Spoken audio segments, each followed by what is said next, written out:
Hi, my name is John with Good Burger Reviews, and I'm here to review a brand new 2025 movie, Dangerous Animals. Oh my god, I can't believe I let you talk me into this. It's gonna be a great experience. Yeah. All right. All right, crew. There's still one thing we need to take care of. Promise you it'll help.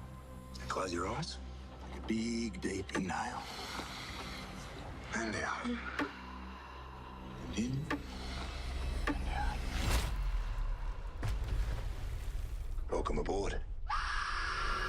This movie was released by Shudder into theaters in June of 2025. It is starring Jai Courtney, Hasse Harrison, and Josh Houston.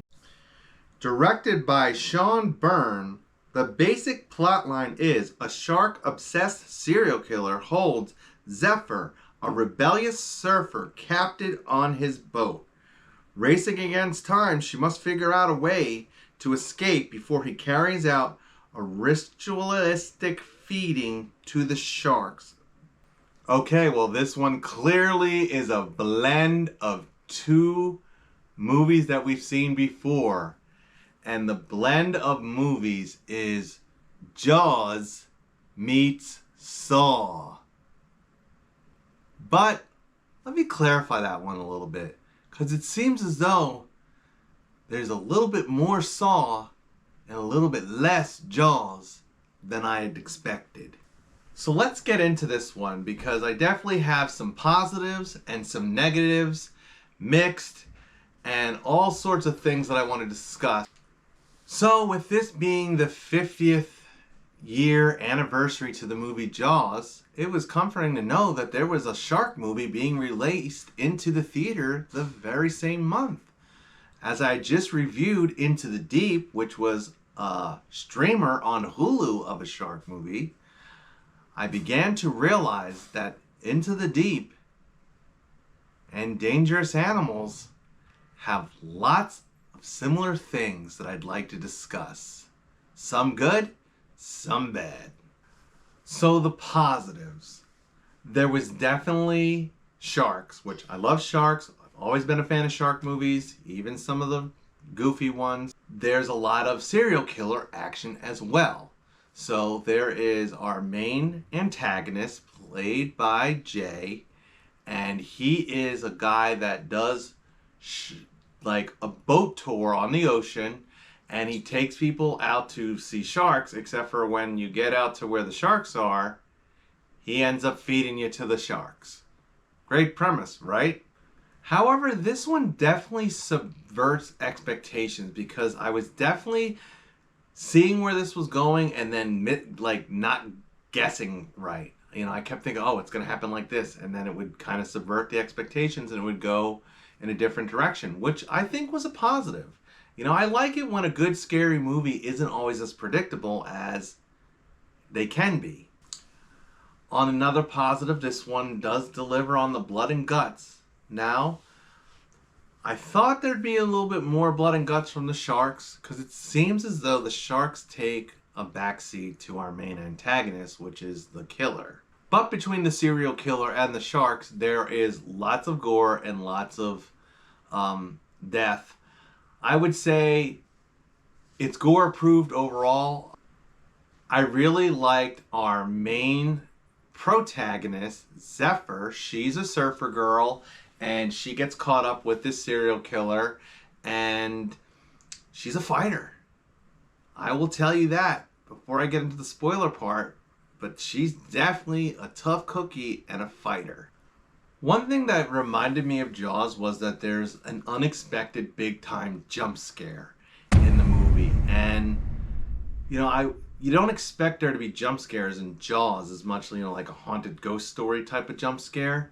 But this movie actually has two pretty decent jump scares, and one of them I had no clue was coming, and just boom, it happens. And then another, and I'm not going to spoil them exactly, but another one I kind of thought was coming, because I'm like, something's about to happen, but there was no traditional lead up to the part where I jumped, and it still got me. So let's talk about some of these negatives, because I don't know. I mean, I guess negatives mix, whatever you want to put on this. It seems to be more negative, but I already touched on this a little bit. But the sharks definitely take a backseat to our main killer, and I kind of was hoping that maybe they were more of a team effort. And just like in that movie Into the Deep, where you have these antagonists that are criminal pirates, modern day pirates, and this guy was pretty, and this killer is a solo act. It's just him and the sharks. And I kind of was thinking maybe it would have been cool if the sharks and him maybe worked together. Not, I mean, I don't know how that would work, but like this, so within the movie you learn that this guy's been doing this a long time, and he's a middle-aged man, and he's got a lot of history kidnapping people and killing them. I'm also going to put this in the negatives as well. Maybe this one's more of a mix. There was definitely some pacing issues with this. I felt like there was a good opening, and then we kind of get the introduction scenes, and it kind of bounces around a little bit, but like it takes a while before we get into the action the second time, before we see the sharks again, before the serial killer puts it into high gear. Those of you who watched my Into the Deep review, and I told you how at the end it was like the main girl basically beats the shark by having a staring contest and almost smiling at the shark, and the shark swims away. Well, best believe that happens again. I mean, not to the same extent where in Into the Deep it's like almost stupid the way it went down, because the shark is clearly smiling into the deep. In this one, so I'm just going to say this is kind of a spoiler, and I am going to get into this more in the spoiler part, but like the shark and the main girl definitely have a moment underwater where they make eye contact, and the shark chooses to swim off. Why?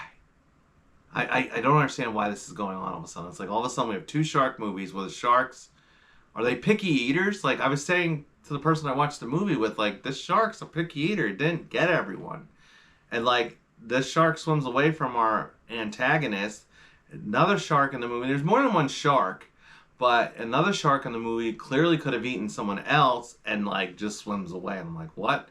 Now some of the shark kills were decent, but some of the shark kills were kind of quick and generic. And like I said, our main antagonist is a man, you know, middle-aged man played by Jay, and he does some of the kills as well. I mean, not only is he feeding the sharks, but you know, one of the characters literally gets like stabbed or killed by him. So like it's definitely a mix of how the kills happen. And I guess in some parts that was exciting because it was like, how's the person gonna die? But in other parts I'm like, you know, who's the killer here? And it seemed like the sharks, they weren't as villain. Just like in Into the Deep, they didn't seem as villainous. It was like kind of random, or like they're just being fed, you know, because sharks eat, you know, because they're hungry. This guy's killing because he's psycho. And let me just say, he is very psycho. I mean, he does all sorts of crazy things. There's, in some scenes, he's really likable. He's holding hands with some of the victims, singing Baby Shark song. And then in other moments, he's being extremely villainous and just crazy and psychotic, cutting their hair, has tons of video. He videos it too. He videos the deaths, watches the videos. You know, and this is another one where our main killer is trying to be a jigsaw, and he is not a jigsaw. He actually seemed more like the killer in the movie Vacancy, if you remember that 2007. And because Jigsaw was always like dead on dread, you know, dreadful. You know, there was never comedy with him. There's comedy with this guy, you know. In one scene, he's listening to his music and he's kind of belly dancing, and he's a pretty big, hefty guy, not fat but built, and like he gets into the groove in this one song, and he's having a grand old time with himself. So I mean, he's definitely a different flair of serial killer, different crazy, different type of psycho. So at this point, I think the only other way I can fully break this down is to get into the like full spoilers. So overall, I'm gonna say before I start spoiling it, like this one's a mix. So I'll put a timestamp for what the final rating is in the video, so you can fast forward if you don't want to like hear all the spoilers. But you've been warned. Spoiler warning. Okay, so I would say there's three main people in this movie. You have Zephyr, she's the surfer girl, and then she meets up with this boy named Moses, and they kind of have like a little hookup. And Zephyr's, she's like homeless, living in her van. And they kind of have this little meet cute where they meet up in like some sort of, I think it was like a convenience store, and she like steals a slushie or something, and then like they end up hooking up. And then she like sneaks away from him, and she's like, you know, the loner girl that never really can commit, and she's got back problems, like she's a former foster kid, and she's, you know, angry at the world and a loner and all that stuff. And you know, she just, her line was, you know, there was nothing on land for me, that's why I love to surf. And then you have Tucker, he's the killer. You know, he was fun and amusing, very entertaining to watch, but like it's up and down with him. I mean, he runs this boat, you know, he drives people off to look at sharks and then kills them. And he has a closet of videotapes, like with hair, a girl's hair. Like he cuts the girl's hair off. The one girl, he cuts her hair off and puts it in the cassette tape with like all these VHSs, and it's like, okay, creepy. Little like Norman Bates in a way. And then you have Moses. So, I mean, he's a little generic, but he's in love with the girl, and he's going to try and save the girl. And, you know, we'll get into how he finally tries to save her, because for me, that part was a little flimsy. So I guess after Zephyr and Moses have had their, like, first date or whatever you want to call it, she's like, oh, I'm going to go surfing, and she's getting ready to go surfing, and, like, out of the blue, Tucker shows up, and she actually approaches Tucker's truck because she's looking for something to get herself situated with her surfing. And she's like, oh yeah, I wanted to get this thing, and can I borrow it? And he just gives her one, and you know, then, you know, 5 minutes later he comes back and just kidnaps her, like out of the blue. Like I wasn't sure how he was going to do that, because it seemed like most of the people that he gets are through his tour service. Like he brings them out to the tour, so they voluntarily go with him, but not Zephyr. Zephyr gets like flat out kidnapped. And then, you know, the boyfriend, or if you want to call him boyfriend, but like he like had already been kind of half stood up, so like he's like trying to find her, and then doesn't know exactly what happened to her, because he finds her van. You know, when he gets to the van, he's calling her because he thinks that they're going to go surfing, because they were going to meet up to surf together. And, like, her phone's in the van, but she's nowhere to be found. It's like, then, like, and this is where it starts to, like, lose the story to me, because, like, her car gets towed. And I'm thinking, was she parked illegally? Because, like, was it towed within the first day of it being parked there? Or, like, because normally when someone, you know, gets a car towed, it's usually been parked for too long. So I thought, did we lose track of time? But he sees the truck being towed, her truck being towed, and like he instantly goes like to the police, like, oh, she wouldn't let her truck get towed, she lives in it. So like, you know, he's trying to raise interest of what happened to her, but he doesn't really know that she was abducted yet. Like there was nothing that said, oh, something really crazy happened to her. And you know, the police kind of blow it off. Meanwhile, Zephyr wakes up on this boat, and and this is where it really becomes like Saw, because she's literally handcuffed to a bed in a like dungeness room on this boat. And in the room is another person across the room from her, handcuffed to a bed as well. Two girls, and the other girl that's handcuffed to the other bed is the girl from the opening scene where we are introduced to Tucker, where he had taken them on a tour and fed the boyfriend to the sharks. And they never really said what happened to Girly. It cuts to, you know, the title card, and then we get into Zephyr's role in the movie. And well, here she was. She had been kidnapped by him the whole time, and he had her tied up to the bed. But like, I'm sitting there, and as soon as I saw her wake up like that, it's like, oh god, girl wakes up in a mysterious room, she's handcuffed, and I'm like, she's not gonna saw her arm off to get away, is she? Or is she? Well, and this is where the movie gets into a lot of cat and mouse, because Zephyr's a tough cookie, as I've said, and she escapes from this guy a lot. But it kind of gets a little redundant because she never can fully escape. He somehow always manages to get her, and some of these escapes are like unrealistic. Like, and she's swimming bloody and doesn't get eaten by the sharks. That's why I said, are these sharks picky eaters? Meanwhile, back on land, Moses is like still determined to try and figure out what happened to Zephyr because he's crushing on her. And he decides that he's going to watch what's called a wave cam. And I guess it's like this camera that's set up by the beach that, you know, people can log in and look at to see what the waves are like.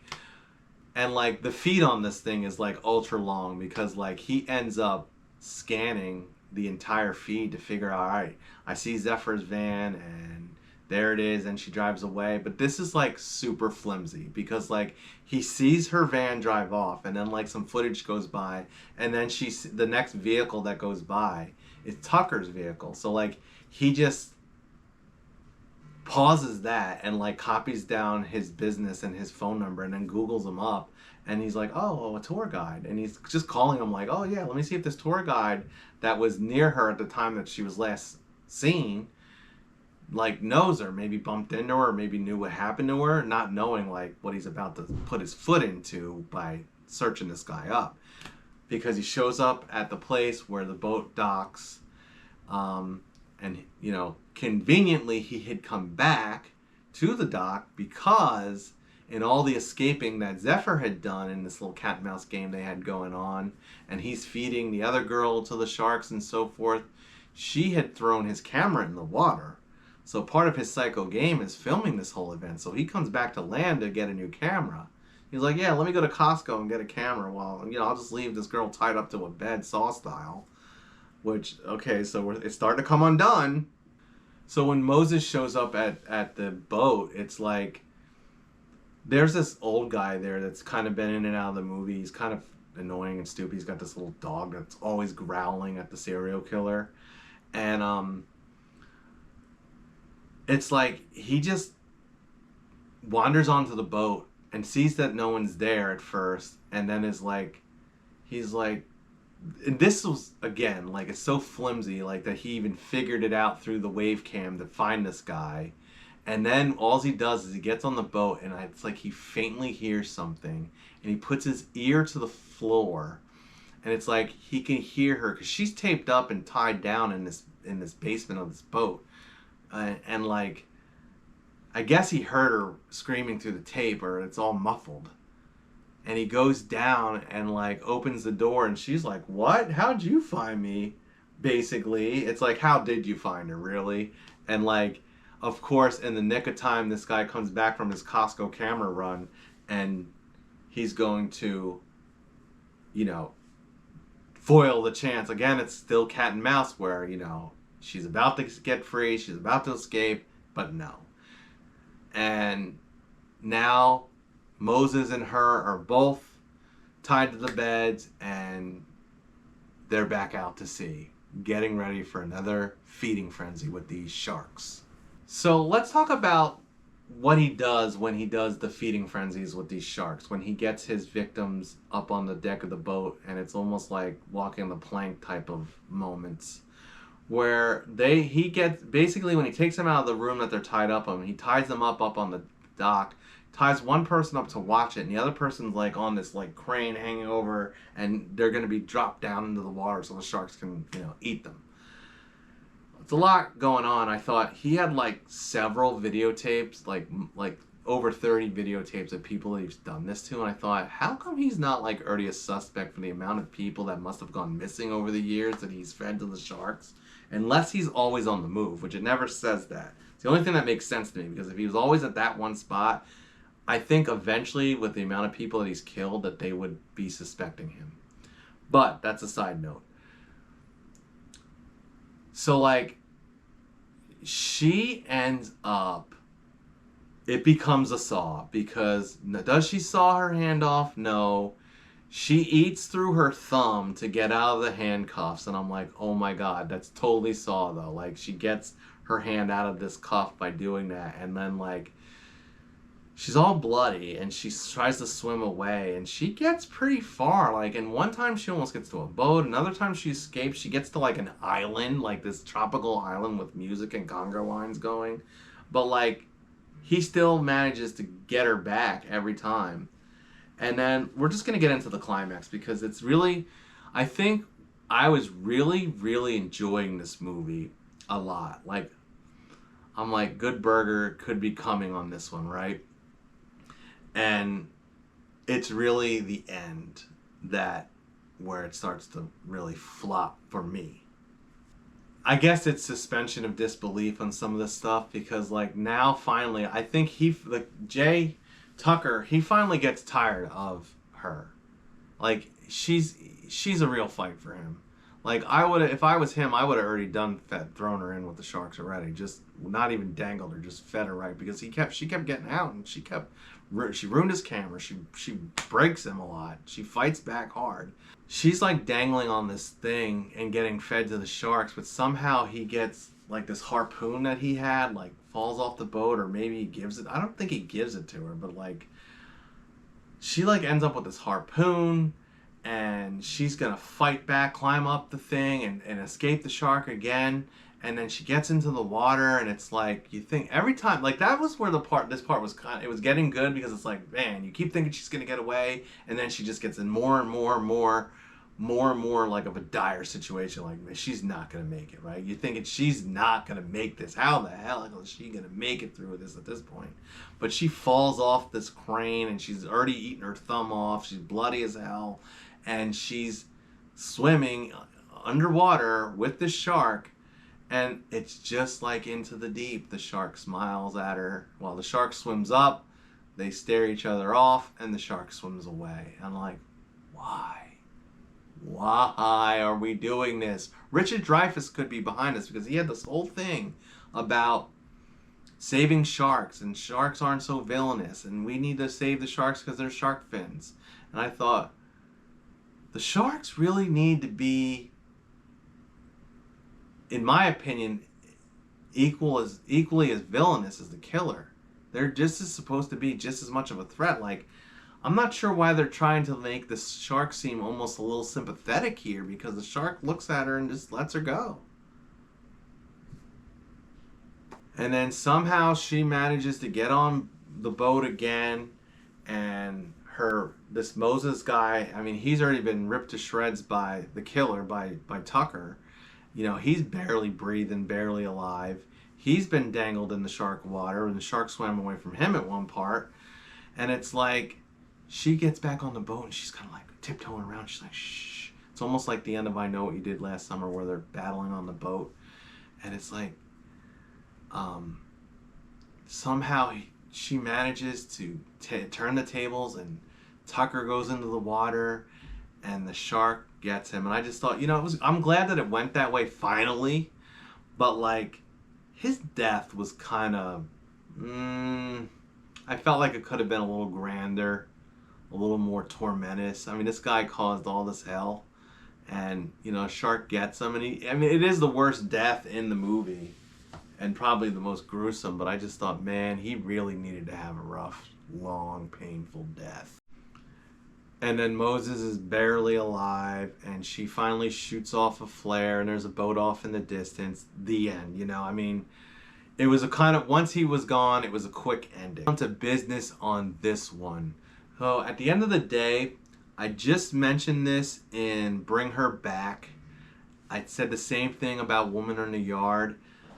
I was so torn about what to give this one, because there's so many. I know I've kind of roasted this one a little bit because some of the stupidity that's in it.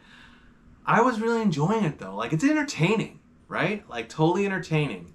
Totally enjoyed the process that I went through as I was watching it. But it seemed like as I was watching it, it was a great experience in the moment.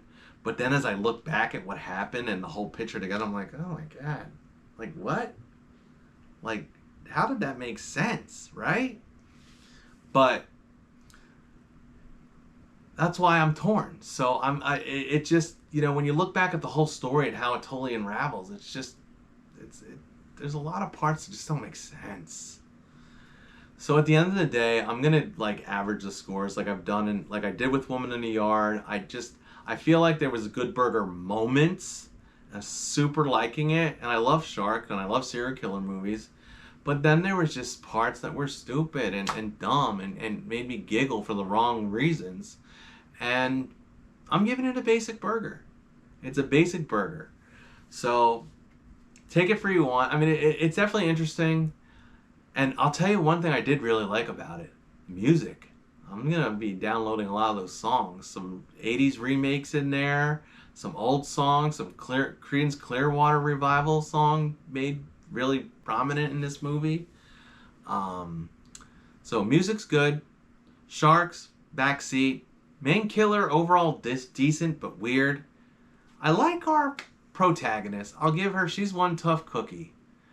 So maybe, I mean, I've been hearing a lot of mixed about this. Some people really liking it, comparing it to Jaws, and I'm like, it's no Jaws. Definitely no Jaws. And it's definitely no Saw. It definitely blends those two, but it just kind of lacks in what Jaws and Saw have going separately for each other. So maybe wait for streaming on this one. Well, that's all I have about Dangerous Animals. I don't know if I'd call it Dangerous Animals. Maybe Dangerous Animal or Dangerous Man, because the man seems to be the most dangerous one in the movie. But if you're liking my horror content and you want to hear more movie reviews and more Jaws anniversary discussions, Halloween's coming up soon, please give a like, subscribe, tap the notification bell, all that jazz. And don't forget to stay scared of the sharks and the serial killers. But maybe not so much when they're together.